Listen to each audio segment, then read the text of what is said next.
उद्धव जी जब जाने लगे, इधर बंधु ब्रजवासियों का तो रोज का ही नियम है ना, यमुना किनारे टकटकी लगाकर देख रहे हैं शायद कन्हैया आ जावे। और आप लोग ध्यान देना, उद्धव जी गए काली कमलिया भगवान की, रथ भगवान का ये लेकर जब उद्धव जी गए ना, दूर से आता हुआ रथ देखा, मधुमंगल बोला, ओरे भैया सुनियो, हमें लगे कन्हैया आ गया। और बंधु मानो इतना हृदय में प्रेम, उछलने लगे, कूदने लगे, अरे भैया आज तो कन्हैया आ गयो, कन्हैया आ गयो। श्री दामा देखा एक झाड़ी के पीछे बैठ गया मुंह फेर के, तो किसी ने कहा क्यों भैया तुझे खुशी नहीं है कान्हा के आने की? श्री दामा बोला, दारीके से सब तब बात करूंगा जब सामने आकर 4 बार क्षमा नहीं मांगेगा, दंडवत नहीं करेगा कि परसों की कह के बरसें लगा दी, बरसों के बाद याद आई है। सभी उछल रहे हैं। बंधु जैसे ही रथ नजदीक आया, रथ आया पाया सभी, किंतु न पाए श्याम। रथ जब नजदीक देखा और देखा कि रथ में कृष्ण नहीं कोई और है, देखते ही धड़ाम से पृथ्वी पर गिर पड़े, मानो कोई कमल अत्यधिक धूप के कारण को मिला जाता है ना। उद्धव जी तो घमंड में आए ना, उद्धव जी रथ से उतरे। अब आप लोग इधर ही ध्यान दें,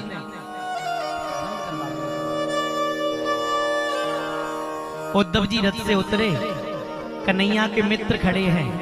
उद्धव जी बोले, क्यों भैया, नंद बाबा का महल कौन सा है? अब आप लोग यहां से देखना। एक ब्रजवासी बोला कि भैया आप कौन हैं? उद्धव जी बोले, हमारा नाम उद्धव, कृष्ण के प्रिय मित्र।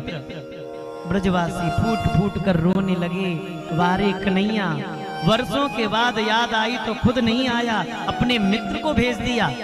अब उद्धव जी हैं घमंड में। एक ग्वारिया बोला, भैया मथुरा से आयो? उद्धव जी बोले, हाँ। हमें लगता है आप पढ़े लिखे नहीं हो, अशिक्षित हो। उद्धव जी तो दंग रह गए सुन के। उद्धव जी बोले, कैसे कह दिया तुमने?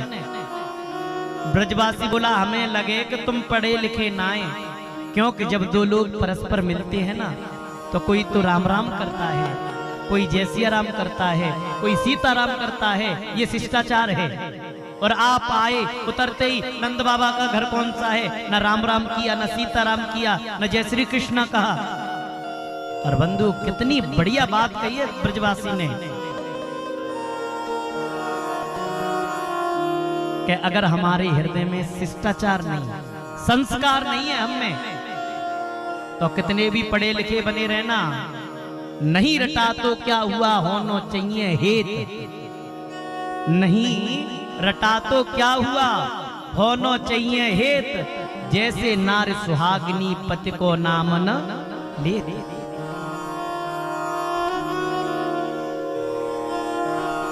कि हमारे हृदय में संस्कार होना चाहिए। बहुत ज्यादा पढ़े लिखे नहीं है, कोई बात नहीं, माता पिता की सेवा करते हैं, संतों का सम्मान करते हैं, बुजुर्गों से प्रेम करते हैं। बेशक कम पढ़े लिखे हो, लेकिन आप सबसे ऊपर हो। देखा ना, आजकल तो मिटता जा रहा है। पहले हमारे यहाँ दरवाजे पर लिखते थे जय श्री कृष्णा या सीताराम या स्वागतम, लिखते थे नहीं। हाँ, ग्रामीण अंचल में आज भी लिखते हैं। बड़े बड़े शहरों में जाकर देखना, सीताराम लिखा नहीं मिलेगा, राधे श्याम नहीं लिखा मिलेगा। पता है क्या लिखा होता है? जो आजकल ज्यादा पढ़ गए उनकी बात कर रहा हूं मैं। दरवाजे के बाहर बोर्ड लगा है, कुत्ते से सावधान। समझ में नहीं आता घर में कुत्ते रहते हैं कि इंसान रहते हैं। संत कहते हैं, अनपढ़ मेरे गांव का गाय चरा बन जाए। अनपढ़ मेरे गांव का गाय चरा बन जाए, और पढ़ा लिखा तेरे शहर का कुत्ते रोज घुमाए। हाँ, मैं भी कह रहा हूं, अनपढ़ व्यक्ति को भगवान ज्यादा मिले। आप नहीं मानो तो भक्तमाल उठाकर देख लेना। ज्यादा पढ़कर अगर अहंकार आ गया, कोई मतलब नहीं आपकी पढ़ाई का। पोती पढ़े पढ़ जग भया, पंडित भया न कोई। और 2.5 अक्षर प्रेम का पढ़े सु पंडित होय। कि जीवन में शिष्टाचार हो, संस्कार हो। जरूरी नहीं कि हम 10 विषय से एमए हैं, 5 विषय से पीएचडी हैं, हम डीलिड हैं, ये मायने नहीं रखता। मायने रखता है बुजुर्गों का सम्मान कितना करते हैं। 4 विद्वान थे, 4 विद्वान एक नौका में बैठे केवट चला रहा था। चारों विद्वान बोले क्यों केवट भैया, सामवेद आता है कि नहीं? केवट बोला महाराज मैं का जानू सामवेद। दूसरा बोला अथर्ववेद तो आता होगा।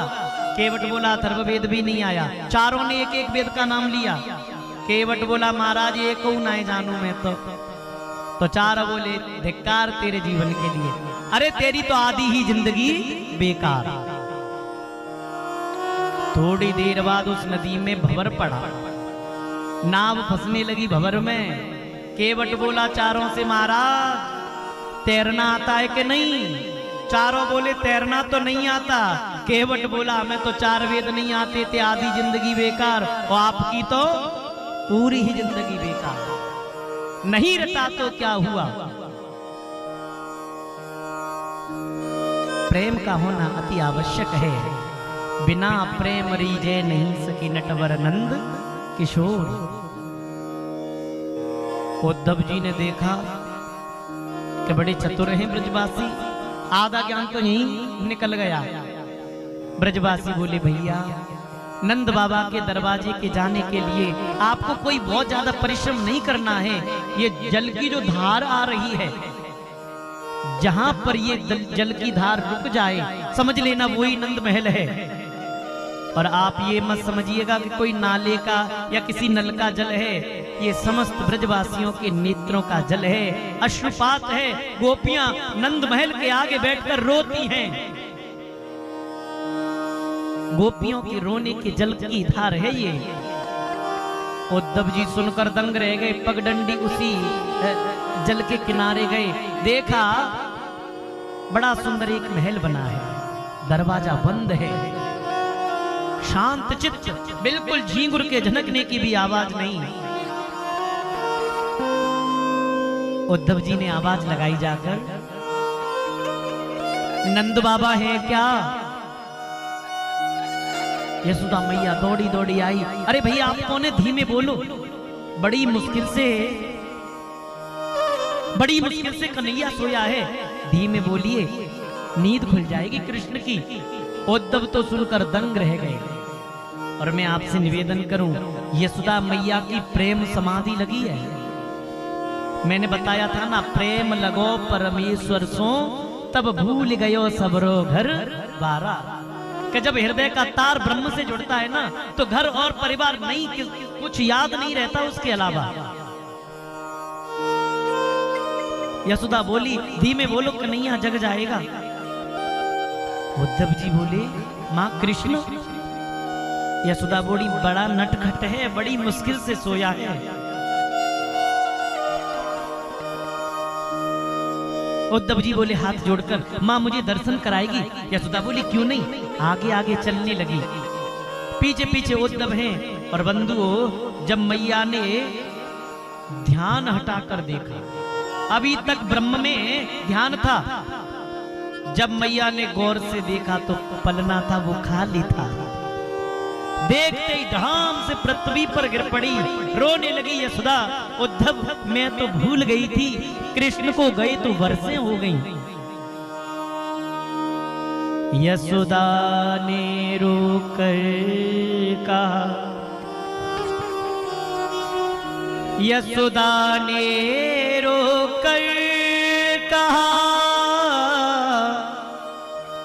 हा प्यारे घनश्याम भूल गए हो एकदम तुम माता का नाम।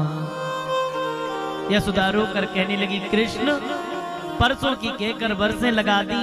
उद्धव से कहने लगी उद्धव मुझको क्या मालूम था धोखा देगा लाल, और वृंदावन को छोड़कर जाएंगे गोपाल।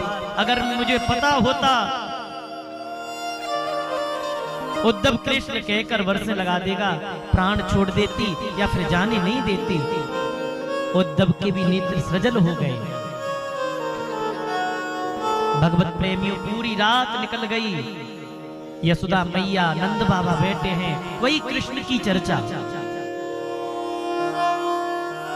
अथ स्मरन्ति न कृष्णो मातरम सुहृदो सखी गोपानां ब्रज चात्मानां गावो वृंदावनं